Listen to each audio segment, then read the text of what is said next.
For this show right now. Yep. Welcome, everyone, to episode 102 of the Let's Discuss Gaming podcast. I am your host, Triple J. Joining me is my co host, Dr. Games 101.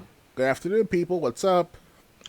And tonight, we're going to go over some stories that happened in the gaming world and give you our thoughts on them. You ready for the first story tonight? Oh, definitely. Okay.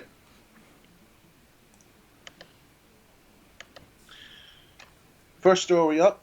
This is why GTA 5 Trevor DLC was reportedly scrapped.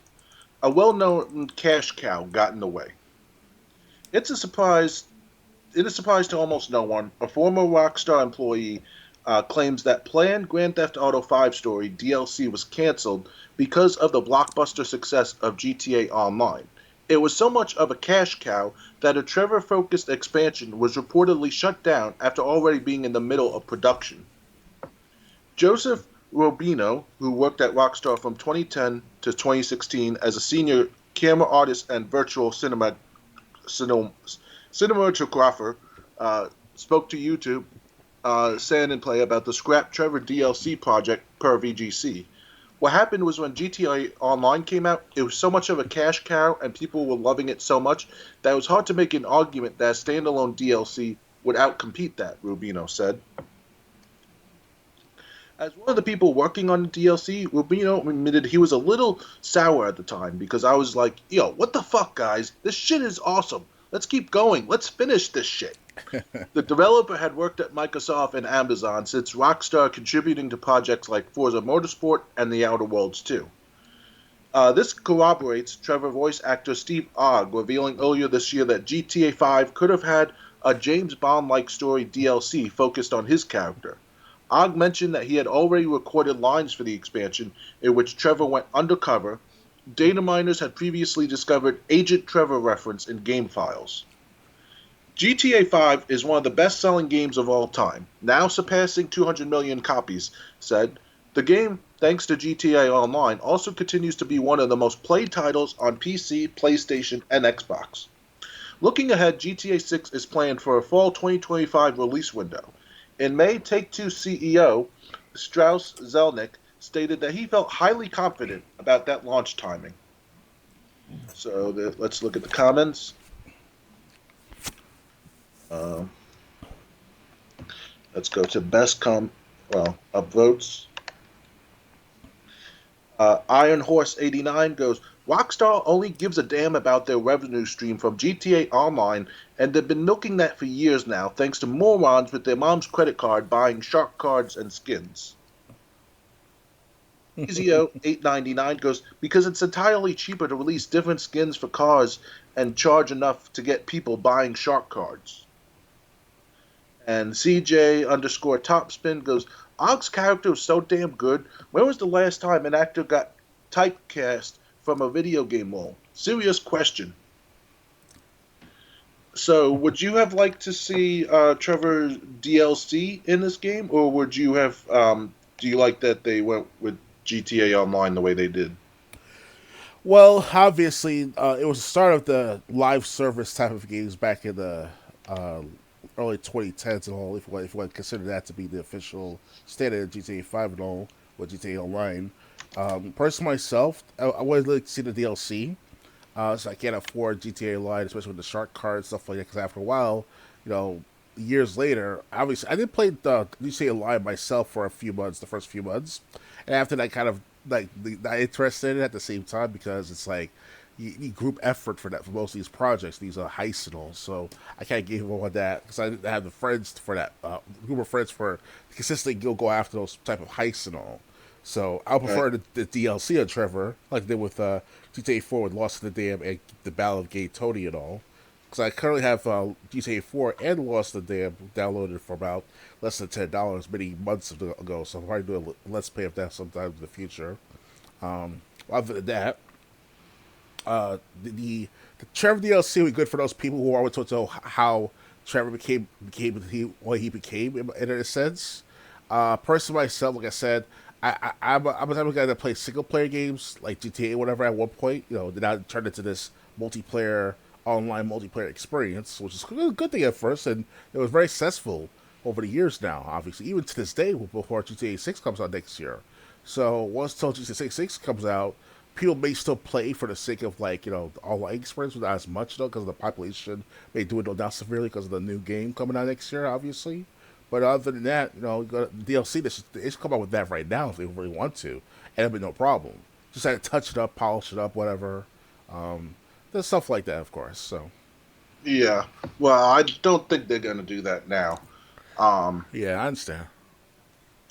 but yeah, what I mean, honestly, I gotta say, with what we know now, that they were planning Trevor to be a secret agent, I'm kind of glad they didn't go that route. Um, don't get me wrong, I like Trevor. The last time we had a character like him, it was Diaz in Grand Theft Auto Vice City. Oh yeah. Um, but I just don't see Trevor being a secret agent. I mean, Trevor's more criminal than Michael and Franklin put together. I mean, But you have to understand. unless he was being forced to do it because he was an expert in whatever he was getting into, I just don't see it working. It just sounds like an idea out of left field. We have to understand too that Trevor, Michael, and Franklin they were dealing with the FIB for a while during the game and all. So it makes sense for him to be a secret agent for some other entity other than Barry and the other douchebag of an FBI FIB agent. Not Barry. Who's the other guy? Dolan. If I remember correctly, the names of the FIB agents that work with Michael and all in the beginning of their to get together because those two agents they either died or they died or they were missing right at the end of the game if I recall correctly. It depends because there were three different endings on the game. There was one where you could kill Michael, kill Trevor, or kill the head of the FIB. Okay, so basically, if we kill Michael, then it makes sense for the Trevor DLC to come out if you went that route. That is, but they have to earn it supposedly with the DLC at the same time. That's good. I Yeah. gotta say, I killed Trevor um, in my game. I kind of wish I hadn't when because I after that I later on I watched the other endings on YouTube, Okay. and I gotta say when Franklin chose to kill Michael, I actually felt bad for Michael. Oh. Um, because when Franklin and Michael meet, Michael's like, "Hey, it's been a long time since you've come to the house. Why don't you have dinner with me and the family?" Meanwhile, Franklin's hiding a gun behind his back. Um, Oh wow. yeah, I don't know about that part. Okay, after all these years. and then like you chase Michael like through this junkyard, I guess you would call it. Um, Mm. and like Michael ends up falling off a structure. But like before that, he said like he trusted you. He so that's it was like I said just watching it made me feel bad for him. Um, and then when you get to the head of the FIB, if you choose to go against them, uh, was that you or me? Oh, that's my phone. Sorry about that. That's the Okay, indicator. That was a notification. okay. When you get to the head of if you choose to go after the head of the FIB, you basically they capture the guy and they put him in a trunk, and like they open the trunk and you see Michael, Trevor, and Franklin. And Franklin's like, "So you thought you were gonna get the drop on us?" And Trevor's like, "You thought you could separate us?" And basically they taunt him before they kill him. Kill who again? Did you kill Franklin? No. They kill the head of the FIB, and then like it seems like Michael and Trevor have patched things up. They both are cool with Franklin, so it's basically like the Three Musketeers almost all over again. Right. That's So, if one of the Three Musketeers was completely psychotic. so when it comes to between Franklin and Michael, or not Franklin, Michael and Trevor, who kills who with each other? Is it like Michael kills Trevor, or Trevor kills Michael, or is it Franklin? There was a pivot of the situation. It's in the ending you kill Trevor. Franklin's chasing him, and Michael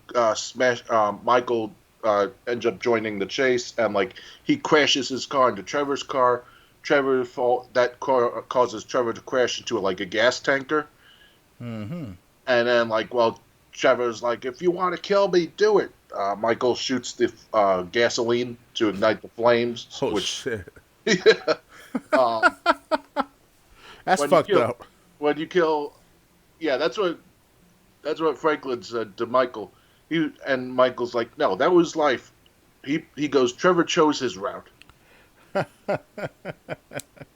As So you I never went to those three incidents yet. I'm still stuck in the part where Michael's therapist got away with for Michael and let him go at the time. So but if you kill Michael, that's Franklin just like I said, chasing Michael through some sort of junkyard.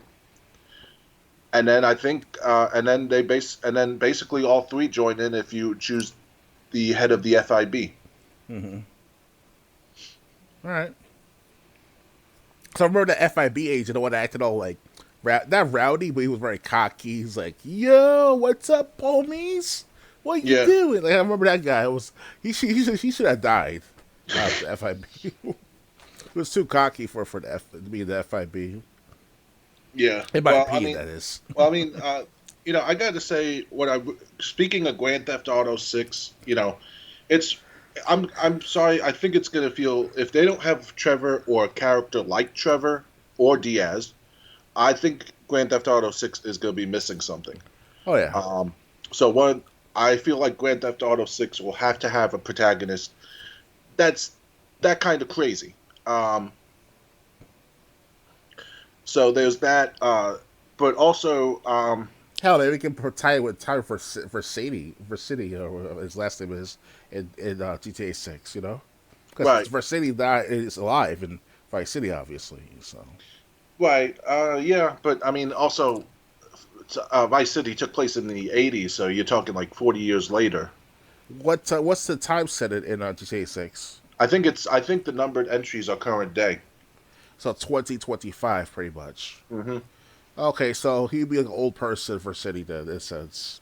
He probably be a leader of Right, some sort of gang, of the senior boss, or whatever. yeah. So I mean, while that would be cool, but like I said, have someone like I hope one of the protagonists or at least one of the people that you interact with is a lot like Diaz or a lot like Trevor, you know, in terms of just being completely out of their mind. Oh yeah, definitely. I like it when Franklin, Trevor, and Franklin's friend from Grove Street was doing like a job, Lamar. Lamar, and they all get in the they all get in the cab of like a truck together, and Lamar goes, "Hey, crazy dude." I think I saw that before at least once. That scene with Lamar teasing with Trevor and one of Yeah, his gang fights and all. Yeah. yeah, And I also remember too the way Lamar says it to Franklin, like, "Yo, I'm gonna fuck you if I have to, nigga." However he said that, whatever he said that, he said nigga. That's the first time I heard that. Like, well, that's funny. That's nice. Nice way to say it. yeah. So I Good mean, memories. but back to the situation, back to the original discussion. Yeah, Trevor being a secret agent, I just don't see it. Yeah, he's too crazy to be a secret agent. I mean, if in one of the Strangers and Freaks mission, Trevor kidnaps a woman and basically has I gotta keep this. I can't say what I was going to say on Twitch. Basically, forces himself on her against whether she likes it or not. Oh wow, I don't remember that part, but okay. Well, it's a Strangers and Freaks mission, and those are Okay. optional. Okay, I thought you were talking about that lady that Trevor kidnapped from that the guy that took that Michael destroyed his house and all. I thought that was No, not her. okay. No, About to no. say that's crazy. This is like some woman that was like fighting with a boyfriend. So and like because like he was being an abusive jerk. So like Trevor killed the guy, Mm. and like he took the woman and he offered to give the woman a ride home. But if you go to Trevor's house instead, basically he just knocks the woman out, takes her inside, and well, he spends all night in there. Wow. Use your imagination. I didn't know about that part. God damn. Like I said, it's optional. I don't know about being optional. I mean, because there's some missions well, the assignments sort of called them, like the blip Yeah, on the screen on the radar, where it's blue and all. It will say like help, help, help, and then Michael or Franklin as well too, depends on who you are playing at the time. You have to help that person out if you really want to and get money out yeah, of it too. So yeah. Just like Michael's wife, when she gets picked up by the cops, she asks Michael to help her. You can actually choose whether or not you're gonna pick her up and get her to safety, or if you're just gonna let the police deal with her. right, all right, Anything else to add, or ready to move on? we can move on right now. All right. Next, don't break your Wii U because Nintendo has run out of parts to fix it with. Another nail is hammered into the Wii U coffin. As of July 3rd, Nintendo will no longer repair Wii U hardware as the company has run out of parts to service the console with.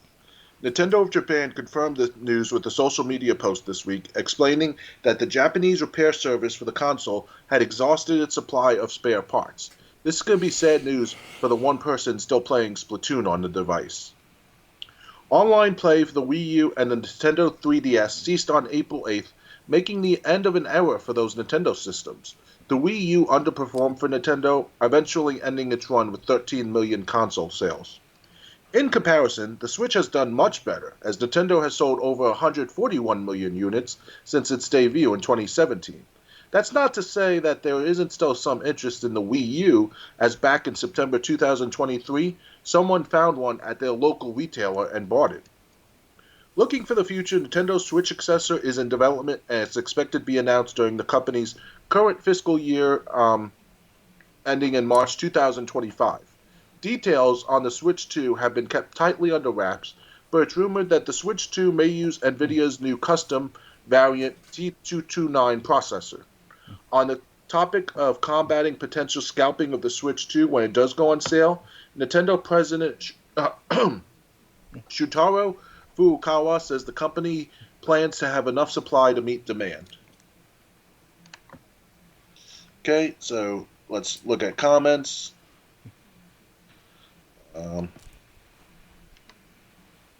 Upvotes. So Sam3231 goes, "Oh no, is my Wii U?" No one. Me, I prefer my U to the Switch. And Nintendians goes, "Well, time to replace with third-party parts into the official PCB then." So yeah, kind of expected. Like if you play Wii U, and I do because I have a few games on Virtual Console, Right, basically Castlevania 1 and 3 and the Donkey Kong Country trilogy. that's good. Um, yeah, if your Wii U breaks, um, you're just gonna have to buy one at a like at a online or something. Or a local gaming store that still sells old PCs or old games and stuff like that. Old So consoles. Yeah. yeah, because I had that. I had a actual store that sells that over by a French Louis Boulevard area of Hollis, Queens, if I remember correctly. Over by that area, they had a gaming store there that I got shut down years back. So had all sorts of old stuff in there, like PS2s, Xbox originals. That's something I checked. That is, you know. So Yeah. It's yeah, I mean, it's really hard to find this stuff locally. That's you need. As a matter of fact, I wonder if I can find out like what Wii U is going for nowadays. hmm I think price charting would still be a good place to search because it'll give.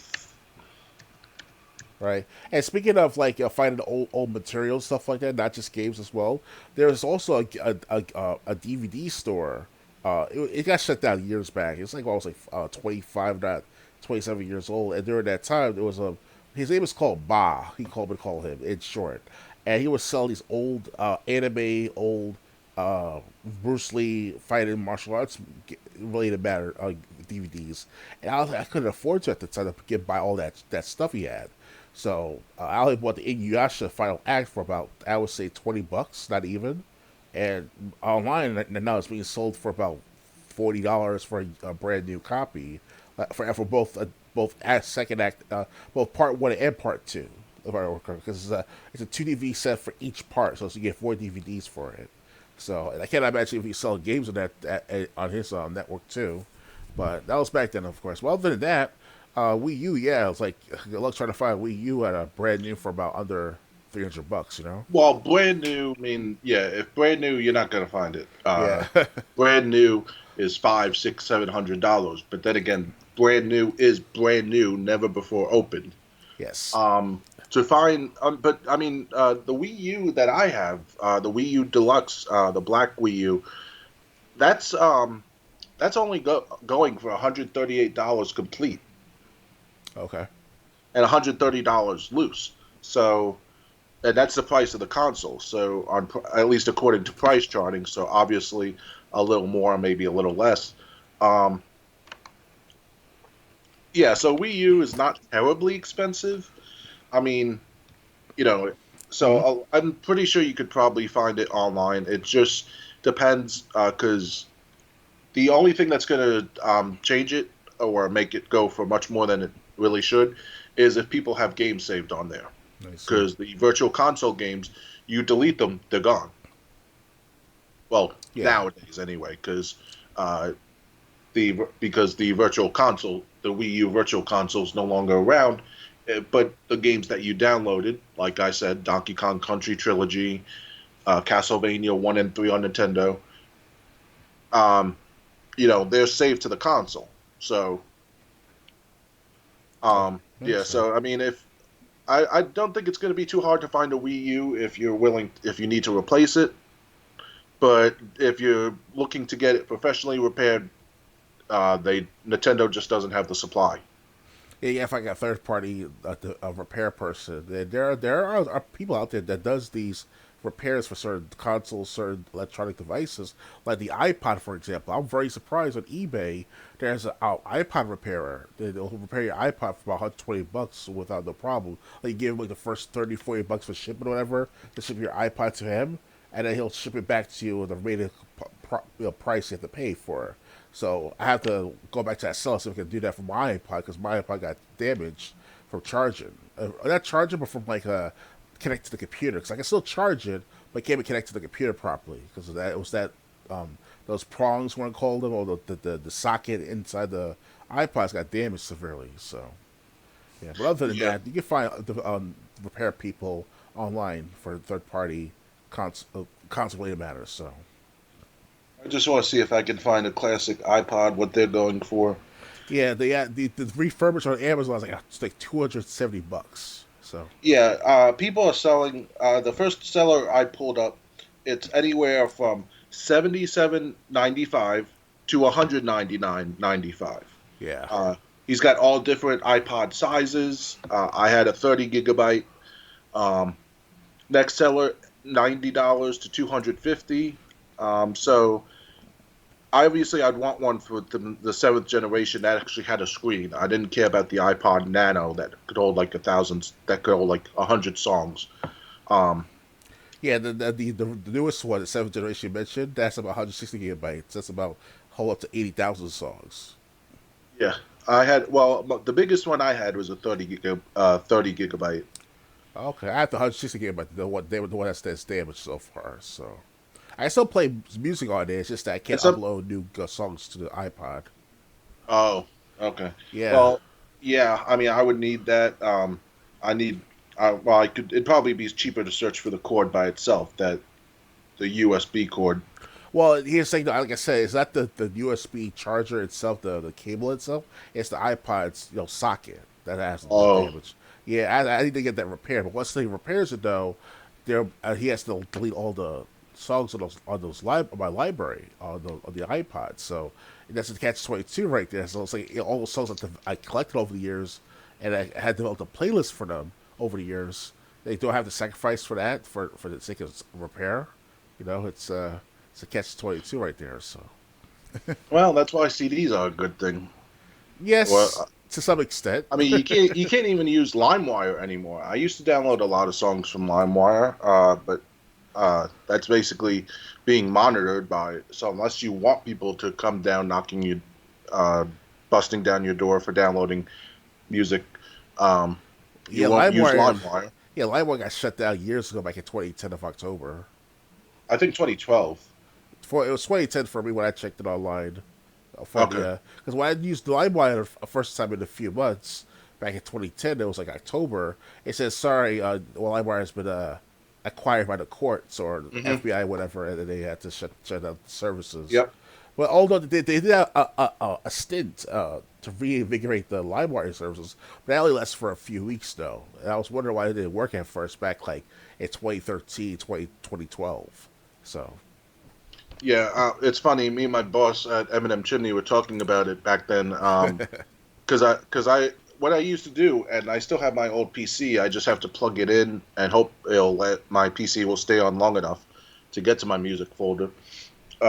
We were talking about LimeWire, and what he did, and I said like, well, I never keep stuff in my shared folder. I download it and then I move it to because I used to have in my Triple J folder was like I had like a folder for Eminem music, a folder for this, a folder for Fat Joe, a folder for Jay Z, a folder for so and so and so and so and so on. mm-hmm. Um, and he's like, well, he goes, well, you're not submitting anything to the service. And I go, yeah, so they're not gonna be knocking down my door. And like he laughed, and I go, to be fair, to be honest, I always, it's not like I don't keep anything in that folder, but I keep one or two things. So like if anyone, the agent, if the FBI or whoever did look at my computer, they're not going to care about me. They're going to care about the people who have 600 or 6,000 items in their shared folder. Or they distribute, otherwise distribute the content for millions of dollars at a time.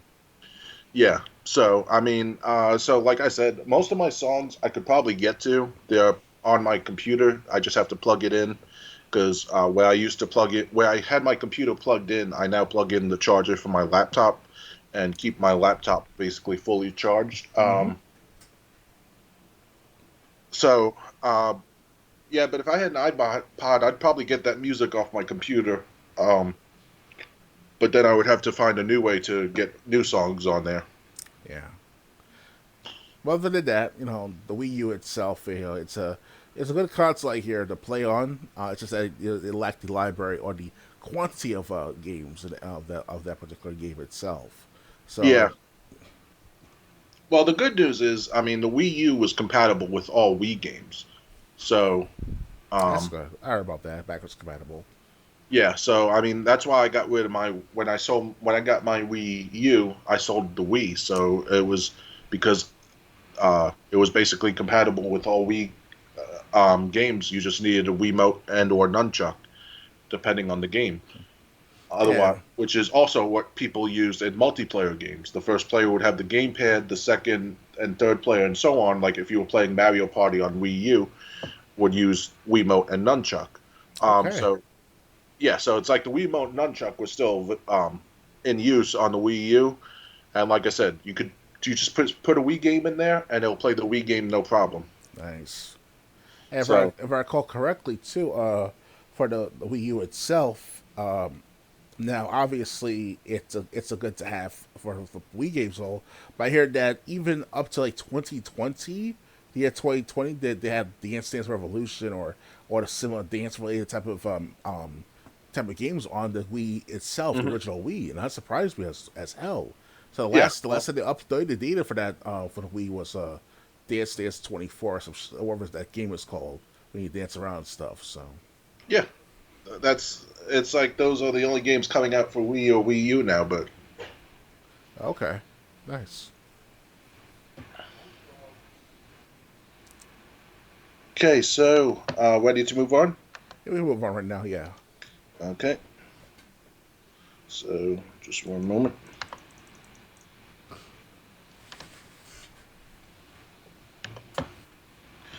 Nintendo Switch Online adds 7 classic titles: Urban Champion, Golf, and more.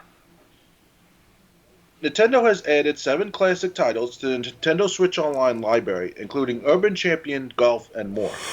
Revealed on X Twitter, the other games joining the collection, which will be available at no extra cost to users who have a Nintendo Switch Online membership and have purchased the expansion pass, include Donkey Kong Jr., Math, Mac Rider, The Mystery of Atlantis, Solar Jetman, and Cobra Triangle. Okay. All titles come as part of the Nintendo Entertainment System library. Urban Champion is a fighting game released in 1984. Golf is, well, a golf game released in the same year. And Donkey Kong Jr. Math is an educational game from 1986. Wow. The first racing game among the new additions comes in Mac Rider, a vehicular combat racing game also from 1986. In a similar vein comes Cobra Triangle, a 1989 game from Rare where players control a speedboat equipped with weapons. The Mystery of Atlantis, meanwhile, is a side-scrolling platformer, and Solar Jetman Hunt for the Golden Warship is a shooter. Nintendo periodically adds a handful of classic titles to its myriad Switch Online libraries, which also includes games from the Super Nintendo Entertainment System, Nintendo 64, Game Boy, and more. So, comments. Power Blues goes, none of those titles were worth the trouble. Master Chef 3524 goes, I remember finding fun with Urban Champion on its 3DS remake. That was the only time I've ever had fun with the game. And Caves of Fandorana goes, Solar Jetman is fantastic. I still don't know how they nailed those physics so well on the NES hardware. So, do you care about any of these NES games that were added? I would like to see how about that Donkey Kong math game. I never knew that there was a particular game of math with Donkey Kong in the 1980s on the Well, Nintendo Donkey system. Kong Jr. But basically like you use Donkey Kong Jr. to pick like the numbers and stuff. It's not unless you really want to play an educational math game. What's 3 plus 2? Oh, it's Um, like that kind of game. yeah, Not like 30 times 50 or some shit like that. no, no. It's for kids, obviously. Yeah, I forgot about that part. Yes, yes. Hey, I can refresh my memory with that kind of game, with that kind of math problem. So, I like 3 plus 3 is 6, and 6 times 9 is 54. More correctly, so it's whatever. Could you imagine? I don't know if this happened to you in your elementary school, but in our elementary school, we had the Apple computers in the computer lab, Oh, the and like, IMAX, they called them. huh? They called them the IMAX. Well, there was this racing game that was basically a math game. It was like multiplication tables, so it was like fourth grade. Basically, we were forced to play it, and then everyone got through it as fast as they could, so they could get to Oregon Trail.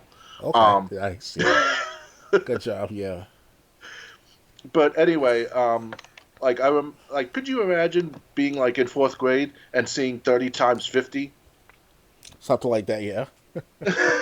or 32 times 78? It's like I don't have a calculator on me. Yeah, Oregon Trail, it was a good game back in the day on the those original IMAX they called them back then, you know.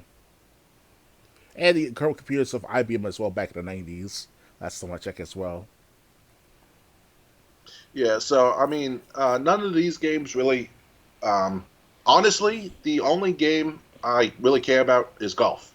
Oh, Because for a golf title, it's actually not that bad. okay.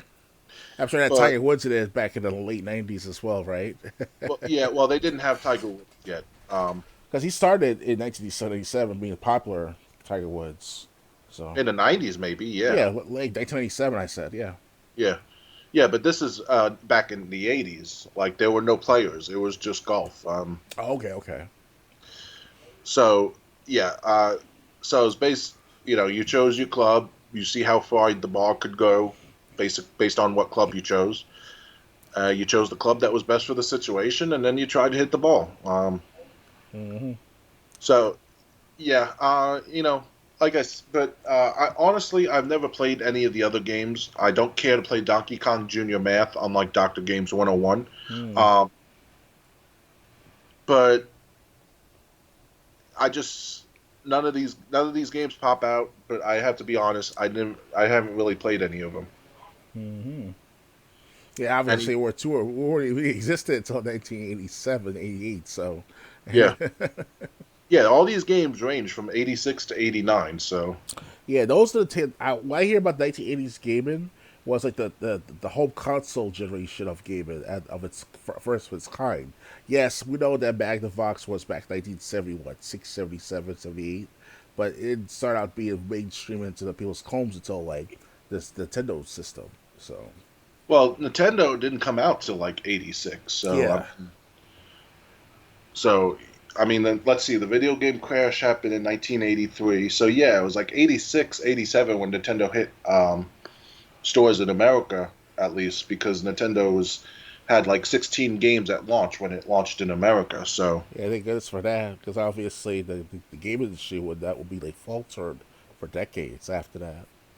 yeah, well, the only reason it helped is in Japan there was no video game crash. Mm-hmm. So and Yeah, Japanese people are very strict with their copyright here, or that the copyright order is like so strict or so honorable to some makers in Japan. Like they don't fuck with each other's content. So yeah, but also so yeah that yeah, so but I mean, if it wasn't for them, there would be no Nintendo. yeah, thank goodness for And if Japanese. Nintendo doesn't come back, does Sega make a comeback Oh yeah, that with the too. Sega Genesis? That too. Yeah. I mean, the whole reason PlayStation got into the gaming market was because they had a deal with Nintendo that just fell by the wayside. Yeah, and Sony obviously back then we didn't hear too much about Sony's shady practices back then because obviously the internet just started out to be a minuscule thing in the early '90s.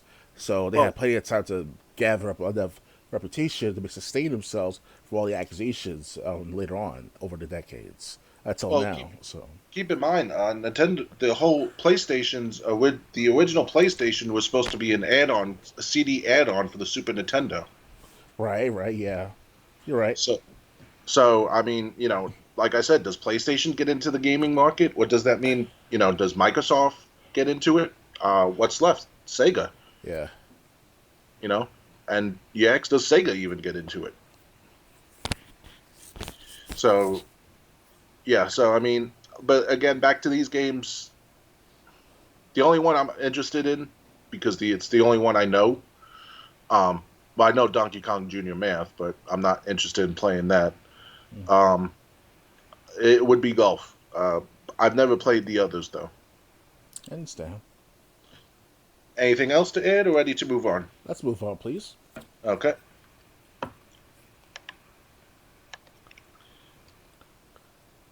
Battlefield 3, 4, and Hardline are being delisted from PlayStation 3 and Xbox 360 storefronts this month. EA has announced that it will delist 3 Battlefield titles from the PlayStation 3 and Xbox 360 digital storefronts at the end of the month. On July 31st, the PS3 and Xbox 360 versions of Battlefield 3, Battlefield 4, and Battlefield Hardline, along with the associated DLCs, will be removed from sale. Owners of those games will still be able to play their single-player content, but online support for these titles will end on November 7th. The embedded announcement post on X also includes a link to an FAQ to answer additional questions about the sunsetting process. While the digital PS3, Xbox 360 versions of these games are going away, Battlefield 3 will still be available to purchase on PC. The same is true for Battlefield 4 and Hardline, and these two titles will also remain on sale for PS4 and Xbox One. That's The nice. PC, PS4, Xbox One versions will remain unaffected by today's updates. It never feels good to see games get removed from sale like this. The reason likely has to do with EA sunsetting online support. It wouldn't be right to continue selling games with popular online modes if that component doesn't work anymore. For those still logging into Battlefield matches on PS3 and 360, you've got a few more months to enjoy the ride. For more on Battlefield, you can learn about how the next entry is shaping up, which is being made with help by Dead Space remake developer Motive Studios here. So let's look at comments, if there are any. Yeah, there's some. MNG Mr. G86 goes, and they're good. Their old games heavily focused on MP multiplayer, with only the oldest version being delisted. If there's actually anyone playing the PS3 version of any of these games, then they got their money's worth and need to see what else the gaming world has to offer. Someone has once again used this as a fearmonger campaign against digital purchases but I fail to take into account that it's been nearly impossible to find a physical copy of these games without resorting to scummy eBay because, newsflash, the physical copies were delisted long ago. Also, you can still play the single player component if you want, meaning you still have access to the game you've paid for anyway. As for the online portion, it's online. A shallow, boring deathmatch. We have a million of in better quality than those titles. The biggest problem is that people actually pay for an online mode, then complain years later after they've stopped playing it and shout game preservation. The games still exist in another format, are still playable, and aren't being taken from anyone who has purchased them, as is always the case with digital gaming. Digital gaming has the exact same rights as physical. Okay, this guy's completely out of his mind. With the added bonus of being the better product in every way. So, Mr. G86 needs a reality check. Corey goes, I just want a new shooter that's good, and not a battle royale or hero shooter. And Nathan K goes, I want shooters that don't devolve into hallway kill zones. I miss Battlefront 2 and Tribes 2. Okay, so Mr. G86, is he? Who is he working for? I honestly, I mean, this guy I mean, someone is paying this guy to pose as someone who's 100% behind digital gaming. You know, uh, so I mean, this guy basic. No one needs to listen to this guy. No one needs to take this guy seriously. He's a troll. Um, what do you think? What was the comment again? If you could read his comment one more time, just in case. Sure, sure. He goes. His comment is, and the old games heavily focused on multiplayer, with only the oldest versions being delisted. If there's actually anyone playing the PS3 version of any of these games, then they've got their money's worth and need to see what else the gaming world has to offer. Someone has once again used this as a fearmonger campaign against digital purchases, but failed to take into account that it's been nearly impossible to find a physical copy of these games without resorting to scummy eBay because, newsflash, the physical copies are delisted long ago. Also, you can still play the single player campaign if you want, meaning you still have access to the game you paid for anyway. Well, part of the game. As for the online portion, it's online. A shallow, boring deathmatch. We have a million of in better quality than those titles. The biggest problem is that people actually pay for an online mode and complain years later that they've stopped playing and shout game preservation. The games still exist in another format, are still playable, and aren't being taken away from anyone who has purchased them, as is always the case with digital gaming. Digital gaming has the exact same right as physical, with the added bonus of being the better product in every way. Hmm. Now, if I recall correctly, though, Battlefield 4, it was originally available on the 360. You said, right, as well. It's they were on they were because the PS3 and 360 versions are being delisted, but the PS4 Xbox One versions are not. Okay. Yeah, I did not know about that part about the being on 360. As far, especially with Battlefield 4. Battlefield 3, I can understand. Battlefield 4 is kind of like that was supposed to be a launch title for the Xbox One games or PS4 games as well too. So Yeah, and Hardline was just I'm sorry, I tried to get into it. yeah, it wasn't all that great. I played the beta Hardline, and it was like cops and robbers pretty much. That's all it is. I thought it was that was gonna be entertaining, but I mean, dude, I played it for like a half hour and I wanted to go to sleep. Yeah, same here. Three minutes later, I was like, yeah, I don't like this game. So I now wanted to give it a chance. So when I saw it was like a cops and robbers game, I was like, how does this relate to Battlefield? Yeah. But yeah, so I mean, Mr. G, I don't know. Like I said, he's a troll. We really don't need to take what he said seriously. But since I love smashing the logic of trolls, I'll spend a little time on him. Maybe that trolls about at least what in our age group, 30 plus is like, yeah, it's I can deal with that having a physical copy sometimes. Yeah. Well, first off, there's nothing wrong with eBay or buying video games online because, uh, newsflash, most sellers online are not scumbags. Mm-hmm. Secondly, um, yeah, people want to continue the game they paid for. Uh, I mean, that's unfortunately that's a given with online games. They're eventually going to shut down, whether it's 1 year later or 10 years later. Um, but yeah, it sucks that the game. It sucks that the game that people played for multiplayer is not going to be there anymore. So it's just the single player campaign. And like we said, Battlefield Online's single player campaign sucked. Mm-hmm. So I mean, we both wanted to go to sleep while playing it. So it's not like campaign single player campaign just saves it there. So like I said, this guy he's got to be paid for it or he's just a troll. Mm-hmm. Um, yeah, and people want their games to work even after the game's been released. I got like I said, I'll use it again. I can play Max Payne 1 or 2 anytime I want. I can play Chrono Cross if I want. I can play um, what else? I can play Apocalypse if I want.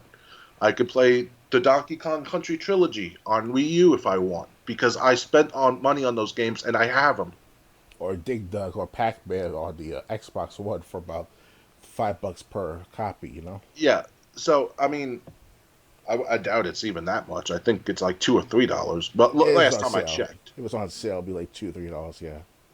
But yeah, but the point is, I can play those games I want, and short of someone breaking into my house and stealing those games or stealing my Wii U, they they can't be taken away from me. Oh yeah. So I mean, and that's what people expect when they buy games. Buying them digitally is not a great option because those games can still be taken away, just at the drop of a hat. Yeah, and I agree with you because of the digital gaming dynamic. It's like they train the younger kids to be like, oh, it's okay that your games were deleted from your library after a few months, if not a few years. Just take it in and move on to the next game, whatever. They try to train the younger kids so it's like they have no consumer rights, and that's Hmm. that's fucked up. It's I don't like that kind of deal. And I kind of reported that matter on digital games on the Apex Legends forums and all.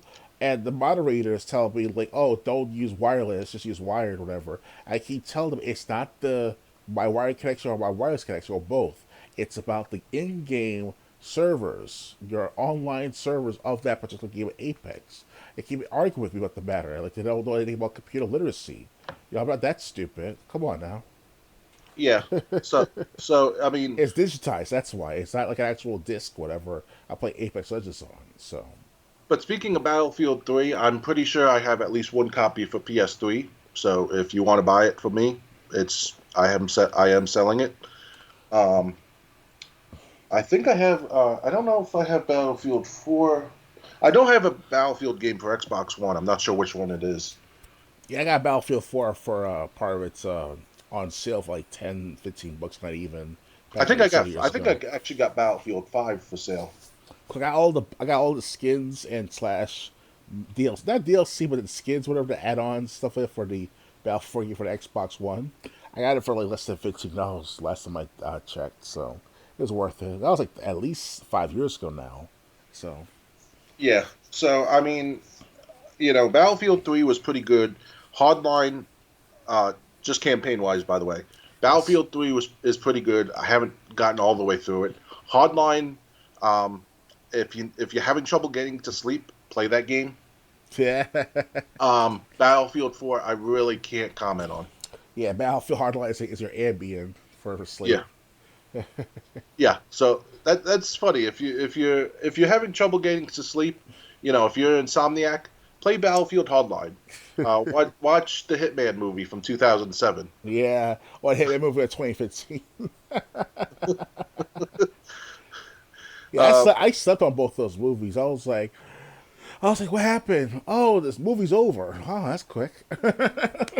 I watched Hitman in 2007. Me and a guy I've known since third grade, we went to see it because we thought it was going to be awesome from the Hmm. trailer.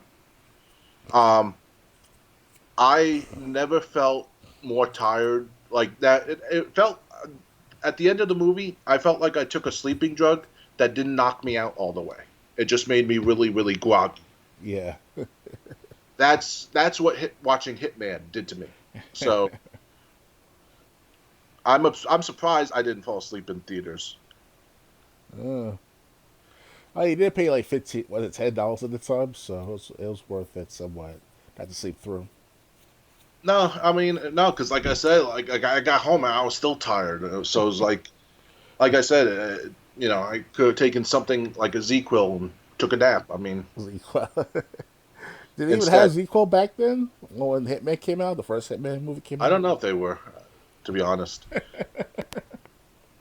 Because I heard that new product Zequel, I was like, wow, that sounds new right there.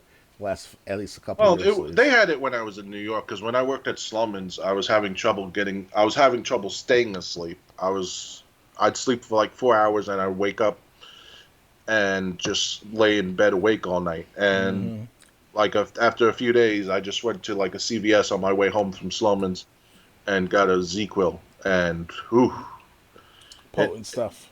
it knocked me out. I was expecting it to, but like you just feel like your energy complete. Like 45 minutes after you take it, you just feel your energy completely drained. But I was able to sleep through the night that night. That's a good thing. So, That's why we and were younger, more agile. but yeah. So I mean, it's helped me whenever I've needed it. So Mm-hmm. Yeah, I miss those days where ibuprofens and they see the benefits were like the good stuff. After a hard days of furniture movement, because I was a furniture stock associate, and I feel tired after a couple of days of doing it. And yeah, there's one incident where we had these big rug orders coming in for the rug department of our department store, and they hired these some little immigrants and this lady who was who looked like a Bobby Doobly of Hairfield Henry and stuff like that, like an overweight lady or whatever. And she was just had this tiny computer at the corner of the department store area, and all of us were moving stuff. Other workers and I were moving the hair and rug stuff. After like a couple of days of that, I had to stay home for the 3 day as a 3 day weekend or to recover. It was that bad, and I just take some acetaminophen and ibuprofens after the last couple of days after that, and I felt much better. So it was yeah. worth it. Well, I used started getting ibuprofen because it's cheaper. Yeah. But if you look at them, they look just like the orange Advil pills. They Oh yeah, just don't have definitely. Advil printed on them.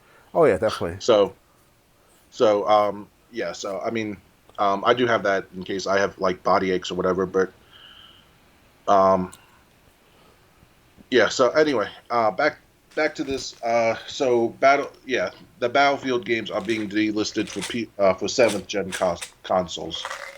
Hmm. Anything else to add, or ready to move on? We can move on. Okay. Next. Suicide Squad Kill the Justice League Season 2 delayed just 2 days before launch. New content featuring Mrs. Freeze and more now set to release at the end of July. Rocksteady Studios is delaying the release date of Suicide Squad Season 2 days before the new content was set to go live. In a post on X/Twitter, the official account for the game revealed that it was adjusting the release timing for the next season from July 11th to July 25th. The second season of Suicide Squad Kill the Justice League will introduce Mrs. Freeze as a playable character, in addition to a new map, new weapons, and 2 episodes titled Frozen Hearts and Winter. It is the second of 4 seasons planned as post-launch content for the game following its release in late January. Suicide Squad Kill the Justice League second season receiving a delay comes as the game has struggled with player retention following its release earlier this year. At launch, the game was panned by critics and players. Um, Hmm. Last month, Bloomberg spoke to multiple sources who revealed that the game had a troubled development cycle. The report alleges that Warner Brothers executives told staff at Rocksteady Studios that they expected Suicide Squad to become a $1 million franchise after the game flopped. Many members of the development team are reported to have shifted to development work on the director's cut of Hogwarts Legacy. Despite many of the staff at Rocksteady apparently moving on to another project, a WB spokesperson told IGN last month that it plans to complete its already announced post-launch roadmap, though its future beyond a fourth season remains unclear. In our review of Suicide Squad Killed the Justice League, which scored a 5 out of 10, my colleague Simon Carty wrote Suicide Squad Kill the Justice League is a repetitive and bland shooter that, despite an engaging story, never stays fun for long enough. Well, when you have people making games that shouldn't, um, Yep. that's the result you get. Captain Light goes. Sad thing is, the game was actually fun. Okay, this guy's he's being paid. Gotta Um, be at least. they just didn't know how to keep the player engaged with bad enemy variety, bland designs, and repetitive missions. Give this exact same movement and combat to a good level designer, and it would have been a hit. And Kami Stat 6666 goes, I feel like I was going to have a seizure with that insanely cluttered user interface. Best wishes to the dev team. We all know where this game will be in less than a year. And the Fear 4815 goes, my condolences to the dozens playing this. Mm. So, what do you think? I mean, this game can't even keep its planned releases roadmap on schedule. Yeah, he can't keep his lights open or on, I should say. So, I Literally, mean, in a this sense. I mean, it's almost like stop the bleeding. Just just put it out of its misery already. Yeah, just put him behind the barn. Take it out. Yeah, yeah, and give it its dirt nap. I mean, Or be like the movie Mice and Men, where George was like, not George, what's it, Lenny? He was like, Dunny, yeah. yeah, he was talking, hey, we'll do this, George, hey, we'll do that, George, and then, you know, that's Suicide Squad for you. Yeah, yeah. So, uh, yeah. I mean, what? I mean, what can I say that hasn't already been said? I mean, what they should have done, what they really should have done, was they should have taken the superheroes from Injustice 2, the ones who went crazy, following Superman's example. Even throw Batman in there and have evil Batman. So, like, you got the superheroes. They're acting evil, but the Suicide Squad's trying to kill them. So they're kind of the good guys, but they're usually the bad guys. You could have played something with that. Or at least let um the the Suicide Squad be like the anti-heroes. Yeah, like the anti-heroes, but the superheroes are acting like villains, so they're really not heroes. You could have and you could have gotten players thinking, but no, they had to pander to the minority. The SJWs especially. Yeah, and again, no one, so um, that's what I would have done. I mean, because if you remember the trailer, I think we watched it on this podcast. Was when Harley Quinn and like one of her cohorts, like X, like who did this, and they all point to Superman in the sky, and he has like laser eyes, and Hmm. like it was the Superman from Injustice series. The Um, game you're talking about, right? huh? It's about the video game, right? Yeah, from the Injustice game series because um, and it's I like I said I saw it in Injustice 2. There's a storyline where Batman turns evil. Um, I see. so Yeah, you could I have haven't played Justice 2 yet, so. well, I saw it on YouTube, so it was Okay. it was like different. It was like different endings of video games from Watch Mojo. Um, Okay. but there's like where like Clark throws his cousin, the chick in Supergirl, into like the room that was supposed to contain Superman, and she's like, you're not gonna get away with this, Clark. And Superman goes, what, you expecting Batman to save you? And then Batman walks forward with laser eyes on. His armor's like much more buff. Hmm. Yeah, and it's basically showing that Batman turned evil just like Superman did. I see. Wow. Because if I So recall correctly, I know we're going off top partially speaking, but if you go based on the animation movies back in the 2000s and the 2010s and all, there's this movie where Superman becomes like that evil laser eye man type of shit, and these English superheroes, you want to call them English because they're from like the Britain base or if you want to call it their demeanor and all. So but the guy like trying to fight Superman in that matter, but it was all staged what Superman did. So, but it sounds like it was Justice 2 was like the real deal. So, Yeah, so I mean, but like I said, I thought, if you had those superheroes and then you got the Suicide Squad, which are like the anti-heroes, but they are the good guys in this story, it could have worked.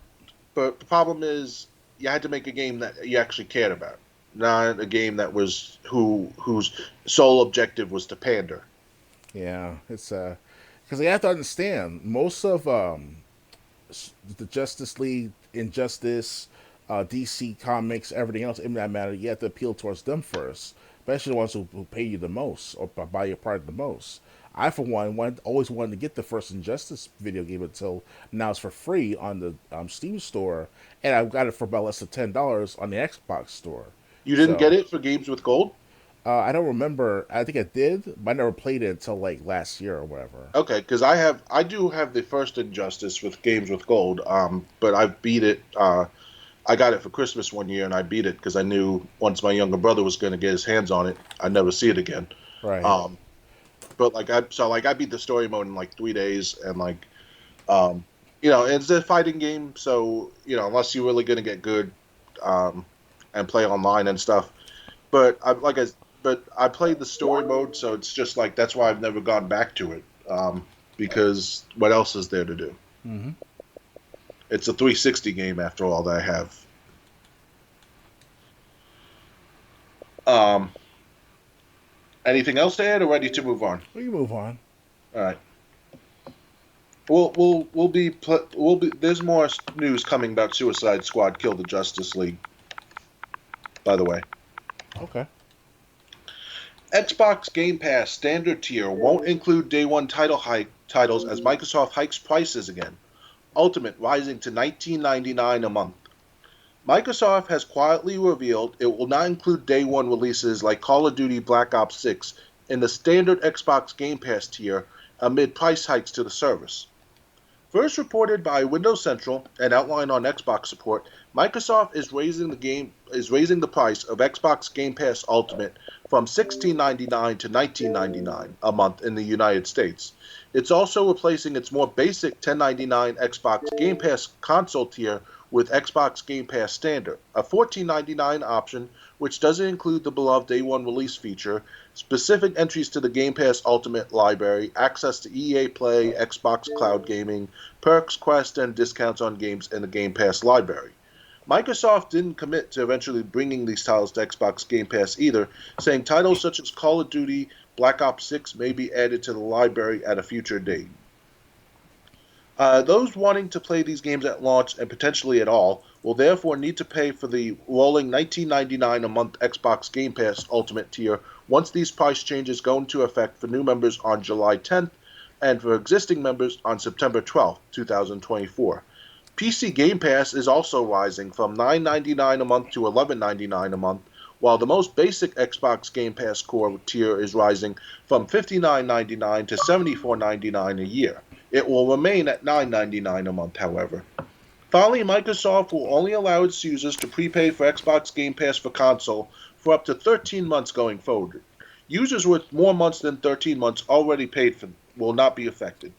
Price rises will go into effect worldwide with a full list of affected countries and specific changes in local currencies available here. Microsoft last raised prices on Xbox Game Pass in 2023, raising the Ultimate tier price from $14.99 a month to $16.99 a month in its first price hike since 2017.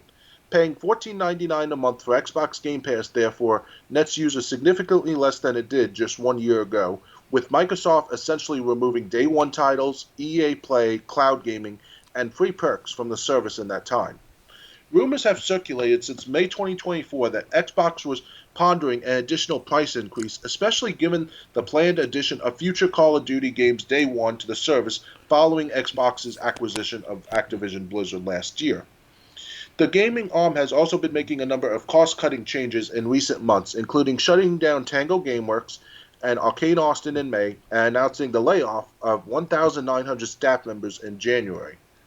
How to avoid Xbox Game Pass price hike. Xbox Game Pass Ultimate has been discounted at Amazon before Prime Day, providing another opportunity for users to stack their membership at a discounted rate. Amazon has 3-month memberships discounted to $45, which is worth taking advantage of. New price of Game Pass Ultimate is $19.99 a month. So you're saving $15 with this deal. This is the best way to avoid the upcoming Xbox Game Pass price hike in September. By stacking these codes, you can set yourself up for success to play all the upcoming releases at a lower price. Okay, so comments. Let's see. Best. Albino underscore 2K goes, my 3-year stack ends this year, and I think that will be the end of Xbox Ultimate for me. I like Xbox, but with so few exclusives and my big backing of PlayStation games, it just isn't worth it. For the few exclusives coming out, I could just wait for them to go on sale and buy them for the equivalent of a bit more than 2 months of Ultimate. That said, I am also dumping my my PlayStation Plus as well. Neither feel worth the price anymore, at least as someone who mostly plays single player. Uh, Curry Lover goes, there's no need for these console online subscriptions anymore. The cost keeps going up, and the value isn't incentivized well enough. Gaming PCs have an even better advantage now by not needing to pay to use your own internet to play with others online. And crossplay is such a larger factor these days, too, for those who do stick to the console. And April Centra 7 goes, plenty of Xbox exclusives on the horizon, but I honestly can't fault you. $240 a year just isn't practical for me. I'll just buy the few games that I want and let go of the rest. A lot of people seem to be feeling the way I do. Like I said, if I want Resident Evil and if I want Dead Rising HD so bad, I should just buy them myself, even digitally, and just play them. Even though I got them from Games with Gold, Xbox One games don't work if you don't have an online subscription of some kind. Definitely. Like I said, if I want to get back to Yakuza Like a Dragon, just buy it for Xbox One. It's like $10 on eBay. So you don't have to pay $59.99 to buy it off the Microsoft store. So I mean, again, that's why I go back to retro gaming. I hate to use it again, but these games that I play, like UFC Undisputed 2010 on PS3, which I played earlier this week, and stuff. No online server can ruin those games for me because the online servers are shut down. Definitely. And I was having fun playing UFC Undisputed because I was doing the career mode, which doesn't require online. So it's kind of like, what's the point of paying now $20 a month? Otherwise, you're not going to be able to play Xbox One, Xbox Series games on Xbox One. Mm-hmm. Because that's because the only way you could do that was through the cloud. Which is a feature that could be a good for the low income people like myself or like you, for example, as well too, because paying $15 a month, yes, it sounds very steep in price at first. Right now, it's going to increase to $20 a month. You still have the cloud gaming feature to play these newer games.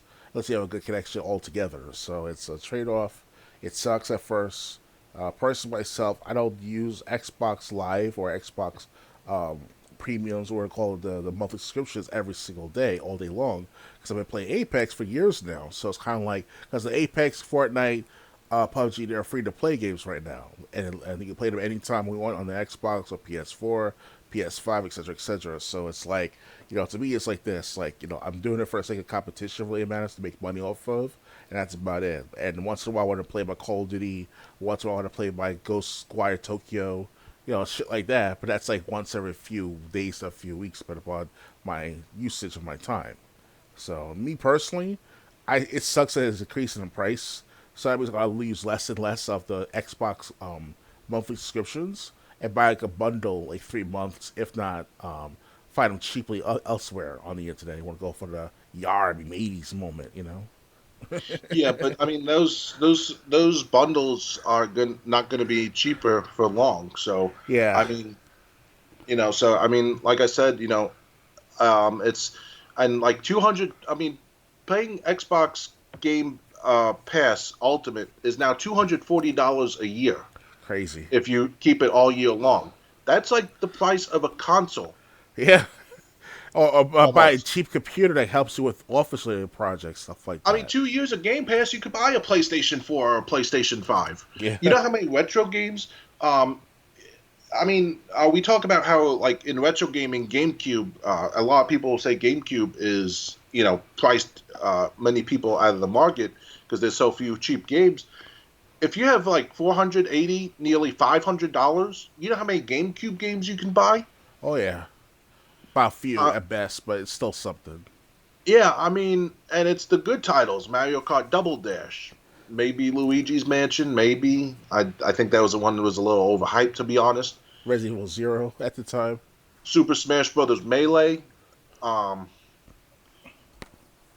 all these titles, and those are just a few. You could buy those games. So like, no, I'm not. I can buy a month of Game Pass that I might try out a few days a week. Because I do work full time. Actually, I do work on Saturdays, even though I do the podcast every other Saturday. Mm-hmm. Um, but yeah, I mean, I could do that, or I could get Batman: The Brave and the Bold for like $15 and play it all the way through. That's good. At any as much as I want, or as little as my schedule will allow me. Doesn't matter. It's like, why not buy those games? It's like, that's again the reason I'm going back to retro, and I'm counting PS3 and, well, Wii in the retro category, because 360. If I want to play a 360 game, I have to buy it digitally, since my Xbox 360 got Red Ring of Death. That's not But good. but then again, my Xbox 360, after Saints Row and Saints Row 2, I really didn't play my 360. And now that I got both those games on Xbox One, and as digital, Saints Row, thanks to Dr. Games 101, It's okay. um, it's kind of like, you know, um, my 360, I really am not missing. Most of the games, third party, probably were released on PS3 anyway. My PS3 still works fine. And like I said, I do plan on rebuilding up my Sega Genesis collection again, and NES and SNES. Game Boy games I can play on my TV with my Super Nintendo Super Game Boy attachment. Yep, I have that too. So it's like, what do I think I showed that to you. I don't think you knew about it before I showed it to you. I know you have something with the Super Game Boy or Super N64 Game Boy cartridge, or at least one of those two. So Yeah. But I mean, back again, I could play all these games and I don't have to worry about an online service hmm or online or monthly price hikes. I mean, $240 a year. Yeah, that's what I'm paying. I'm paying that monthly to get the air conditioner in my house fixed. yeah, And I live in Georgia, South Georgia, so trust me, it gets into triple digits here during the summer. So you do need that air conditioner. or well Actually, ventilated system within your house. yeah, but it's actually, I'm down to one more payment. My August payment will be my last, That's and good. then I'll be all paid up. But no, Perfect. because then the heat also doesn't work. We were using space heaters, but that drove up the electricity bill. Right. So when it gets cold, obviously give myself a few months with my job to put money aside. Maybe I can get the heater fixed at one time, or maybe I can do another payment plan with the company that's fixing my AC, that fixed my AC. Uh, that's more important right now, as well as like food and stuff. We just don't have the money to. I mean, I don't know about you, but I don't have the money to spend $20 a month just to play these games. And again, I was sticking to the few games over and over, so it wasn't worth it to me. Definitely, yeah. Stay with me some most of the time. Yeah, so I mean, you know what, raise the prices all they want, but like I said, I just look at it, point at it, and say, reason I'm going back to retro. And speaking on these increase in prices, and if you want to include fanboys in the matter, there's this YouTuber by the name of Oh No It's Alex, or Alex with two X's. I forgot the full YouTuber, but he probably knows what I'm talking because I commented on this channel a couple of nights ago and last night especially, and he was talking about how fanboys are pissed off that if you're a if you're a PlayStation, it sucks that they increase the prices. If you're an Xbox, it sucks to increase the prices. But they do this opposite bias thing where it's like, oh, it sucks that Xbox increase the price, I'm going to cancel my subscription, but you'll spend an extra $5, $10, $15 on PlayStation Store or PlayStation Network or wherever the program is at the time to get the access to those games online at PlayStation, and vice versa with Xbox fanboys with like cancel the P at the PlayStation for saying increase their price on the Xbox. So it's kind of like you're being duped anyway. So it's kind of, it's, I Yeah. mean, I mean, what you trying to do, fanboys? I mean, you're not helping yourselves. You might as well cancel altogether both consoles if you feel that way too. Personally, myself, I have the money to some extent to buy certain things on the Xbox Store at best, and that's about it. But not this constant $20 a month subscription. It's just too much right there. So Yeah. sooner I'm going to hold back on that and buy X for my family. Help me get a new PC for my birthday and call it quits with the Xbox monthly subscriptions. At least that. And like I said, I'm not much into PC gaming. I haven't been really into PC gaming since the 90s, just, specifications and stuff that I would have to keep track of to know if I could play a game on it or not. I don't know if my laptop is that powerful. Sorry It about works that, for the guys. 2020. Um, but, I mean, my PC does run Windows 10, and it can run Windows 11. So anyway, back to what we were talking about. Yeah, like I said, it's just we can't afford these prices. We can't afford these services going up. Um, at this point, it's better just buy the games you want to play. Um,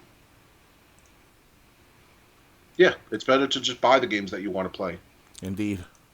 and um, and then maybe like the cheapest online service so you can play the games online if they have an online component, or go back to retro like I do, and you don't have to worry about it. You buy the game, it's yours. Indeed. Oh, yeah. Anything else to add, or ready to move on? We can move on. All right. New ad drills home that you don't need an Xbox to play Xbox. As the Amazon Fire Stick gets a cloud-based Xbox app, Microsoft's ambitions continue to click into place. An incredible new ad from Xbox makes it very clear that you no longer need an actual console to access its huge library of games. In fact, all you really need is Amazon Fire Stick and you're set. The ad begins as a parody of the opening moments of Scream, one of the greatest movies ever. A young woman at home alone answers a call with a menacing voice on the other side of the line responding that they are someone who wants to play Xbox. This woman responds by saying that you need the console to play Xbox games. You don't need an Xbox to play Xbox, the voice spookily asserts. Soon the menacing voice calls back and asks, "What's your favorite video game?" Freaked out, the woman asks, "What kind of game is this?"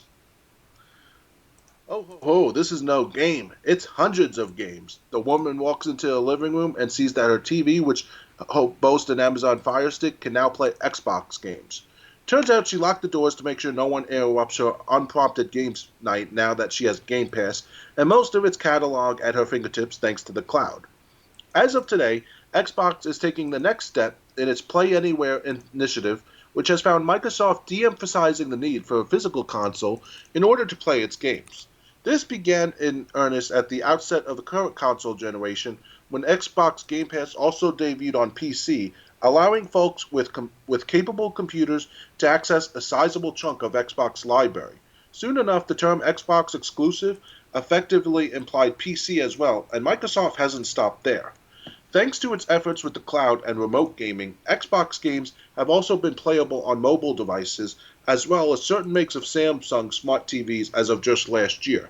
With this latest ad, the Xbox app is now making its way to Amazon Fire Sticks, further eliminating the need for a console.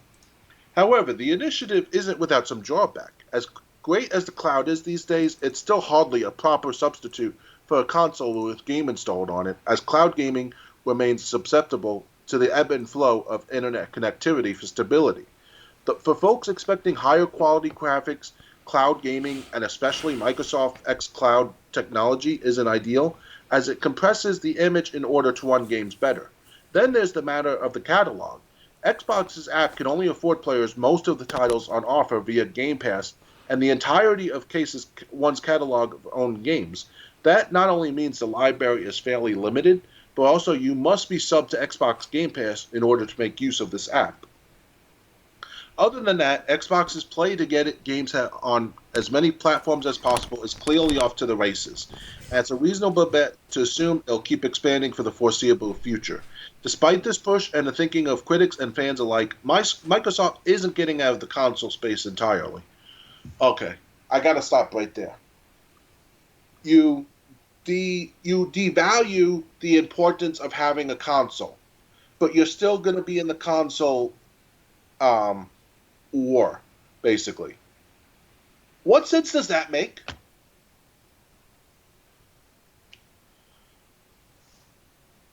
Anyway, um, Microsoft isn't getting out of the console space entirely, and has even confirmed it's already working on a next generation console. However, Xbox's future certainly doesn't seem like it'll be limited to the sales of a box that sit in your entertainment center.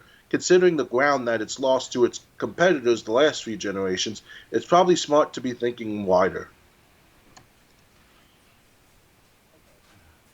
Dr. Games 101, what do you think of this?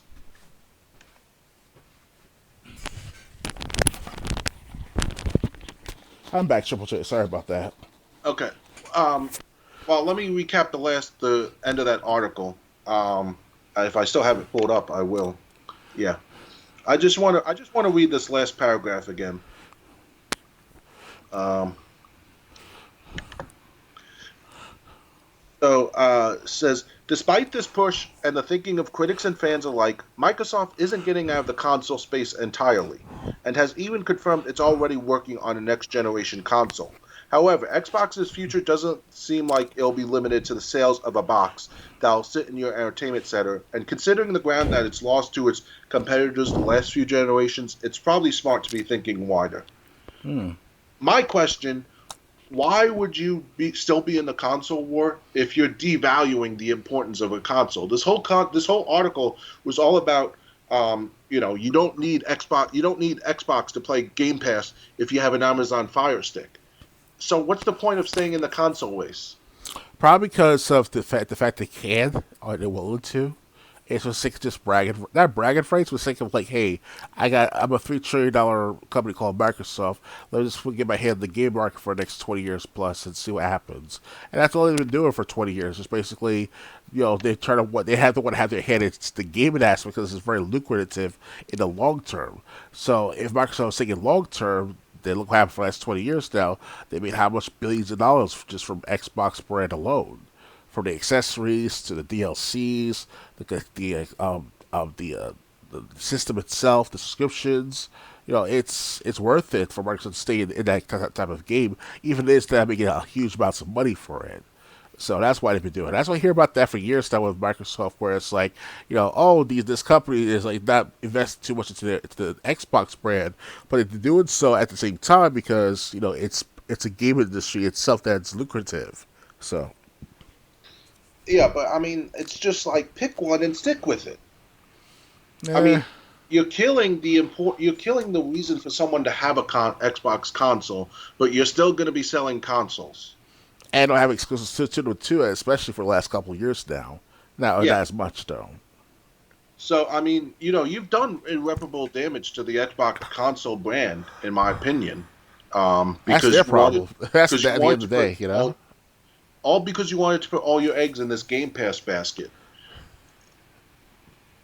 Yeah, Um, at the end of the day, that's their problem as a company because if they want their hands in the gaming aspect of it, then let them be. That's a yeah, decision.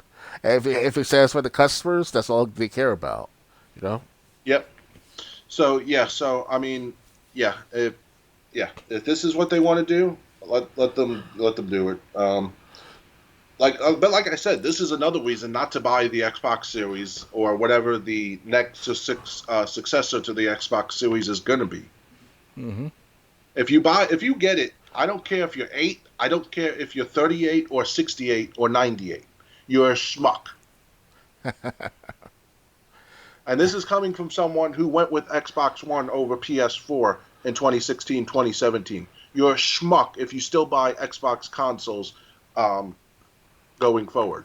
Definitely go for this year, especially.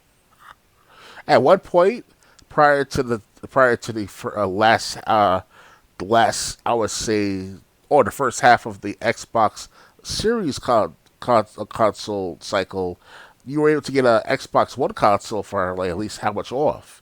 So instead of spending like $500 for the Xbox One console, they spend it for 150, $200 for a refurbished, if not a brand new console, if you can find it for that much.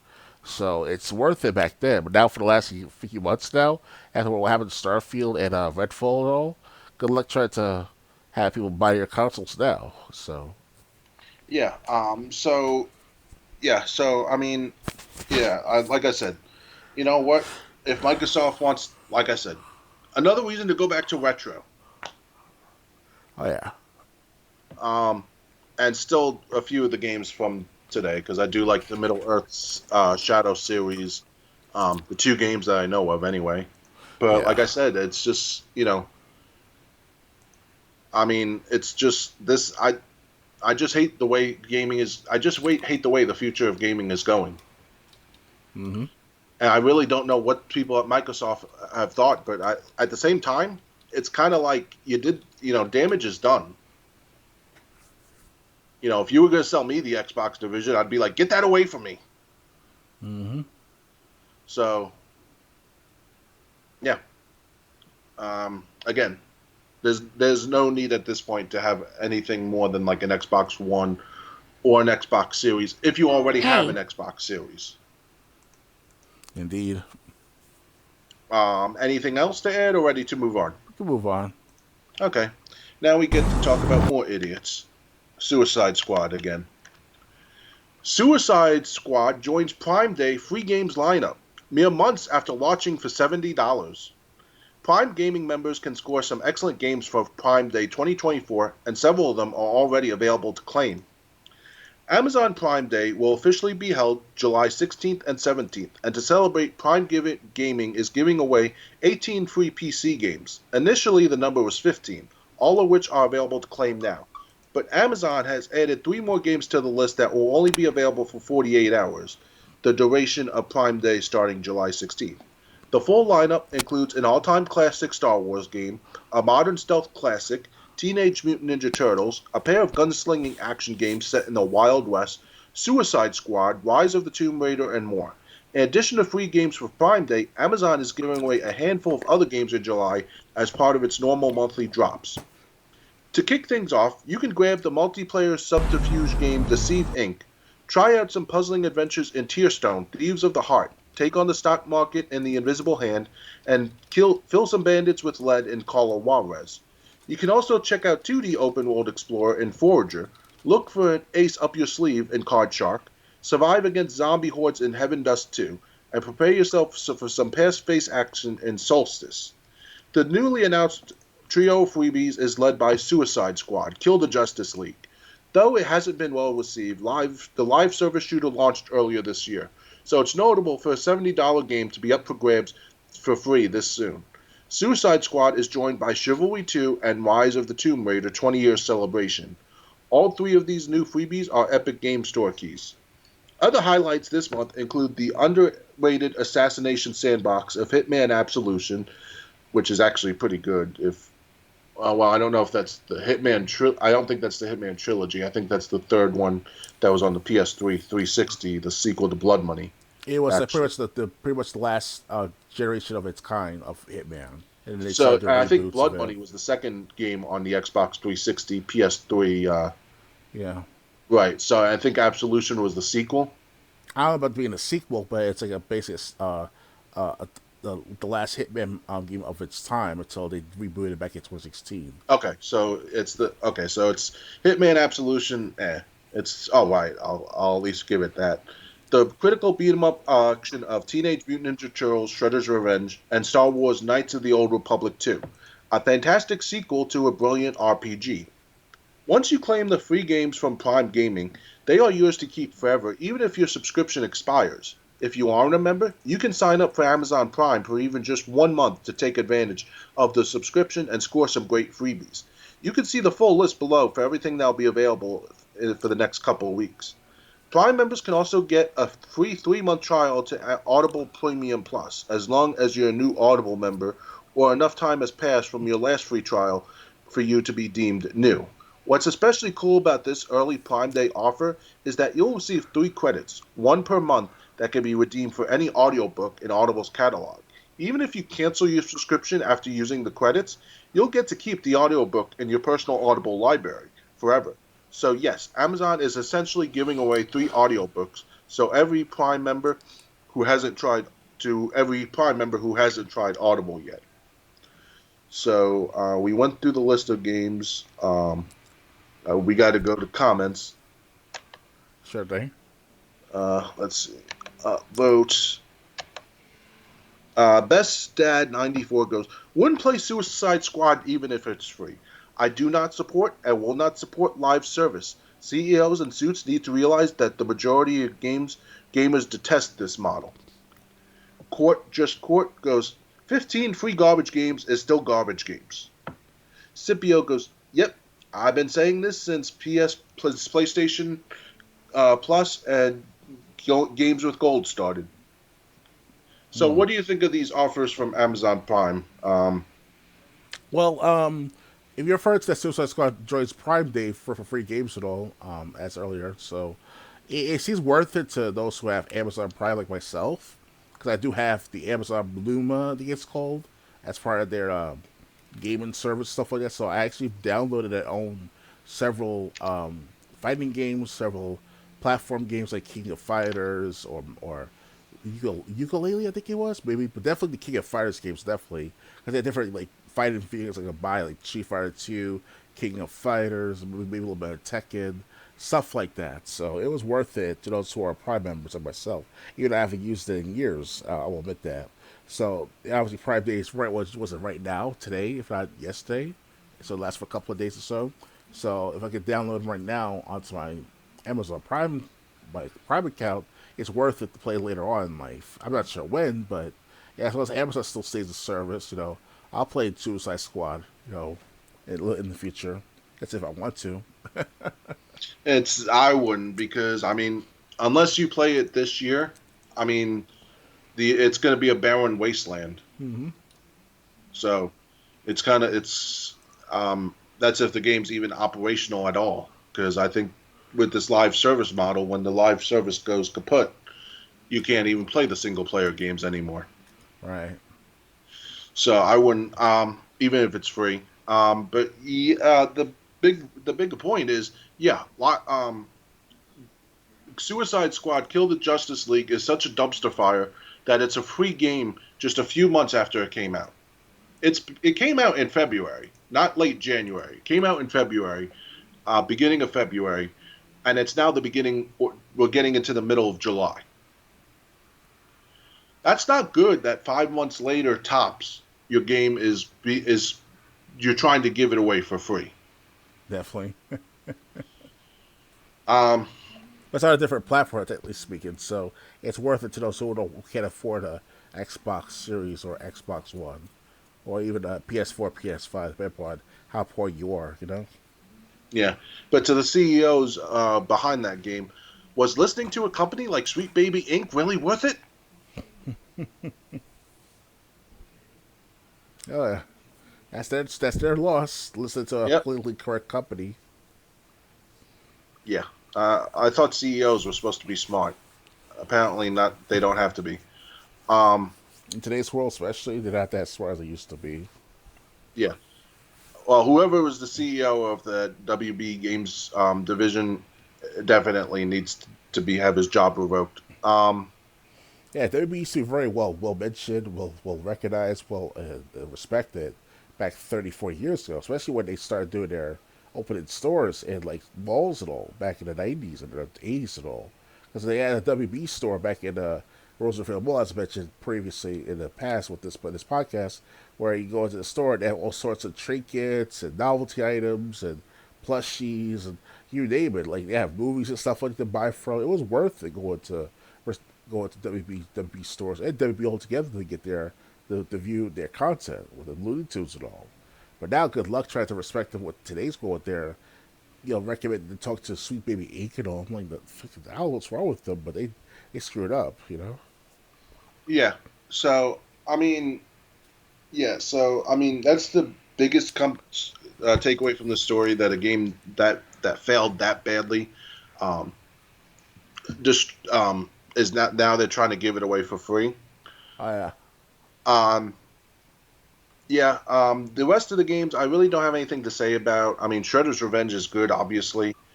Um, Hitman Absolution was all right. Can't really say it was bad. I think I'd play it over Blood Money. Um,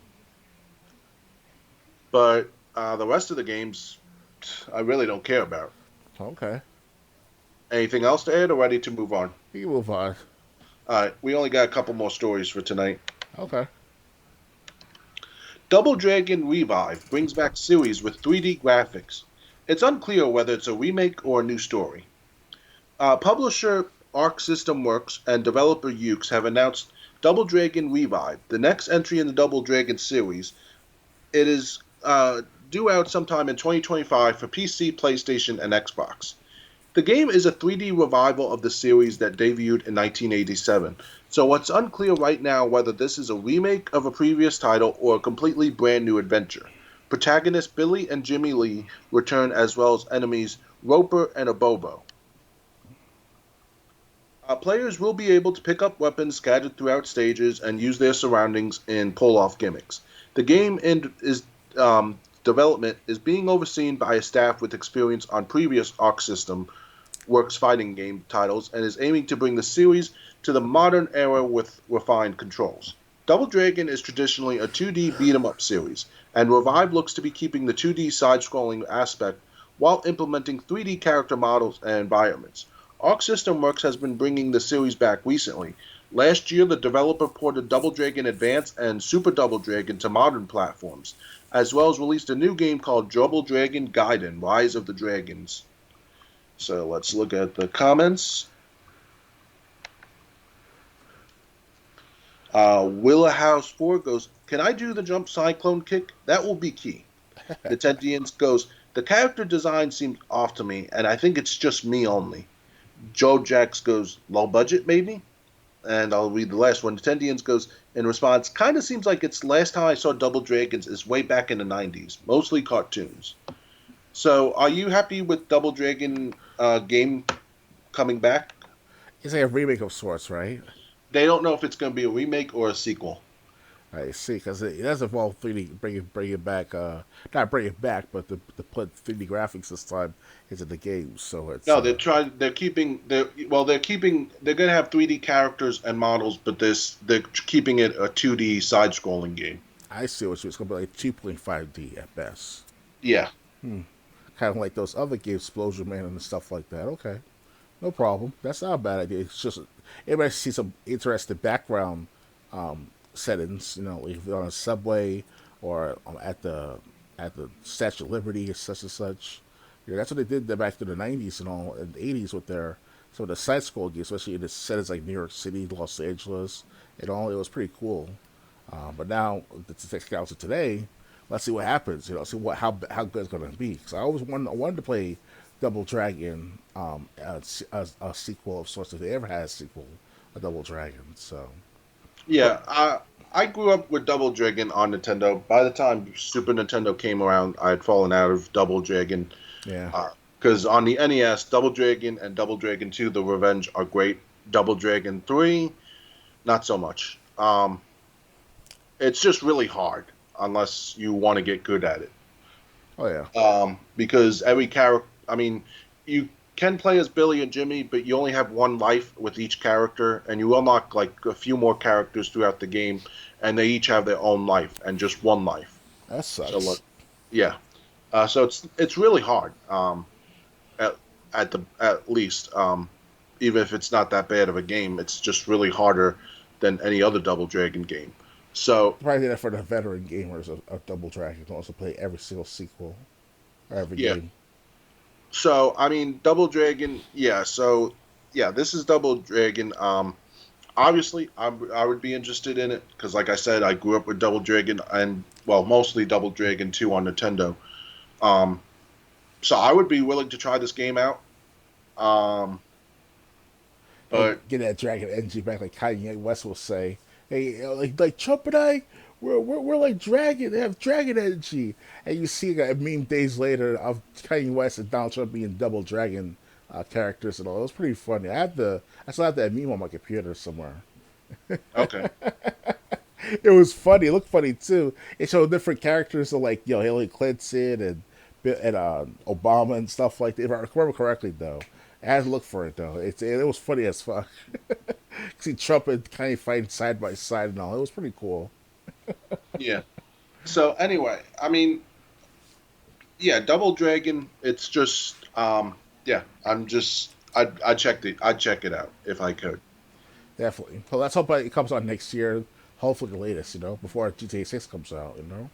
Right. Anything else to add, or ready to move on? We can move on. All right. So the final story for tonight.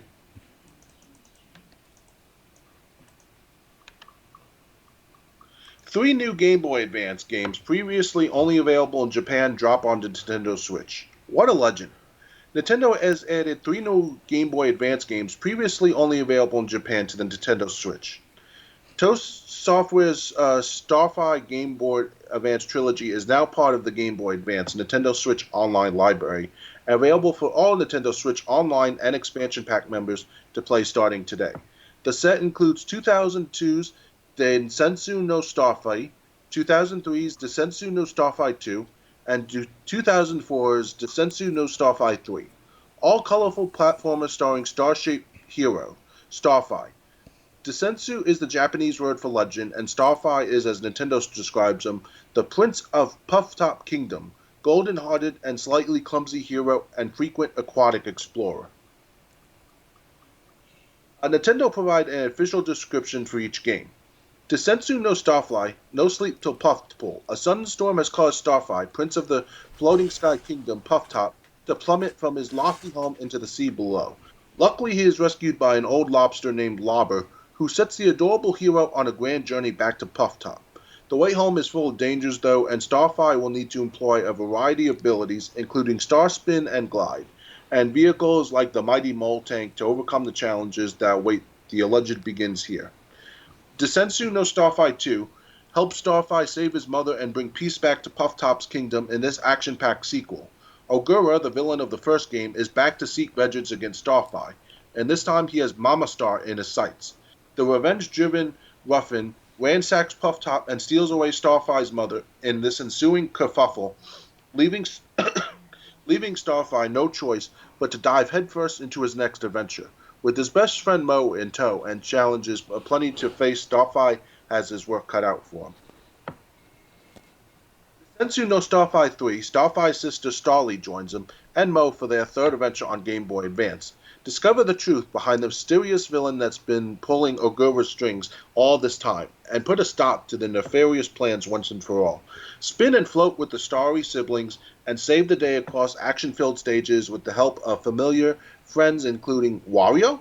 You read that right. Wario crosses paths with Starfire and Starly to help them through the undersea ruins in Stage 8, while hunting for treasure, of course, so be sure to check it. Go Starfire and Starly, go!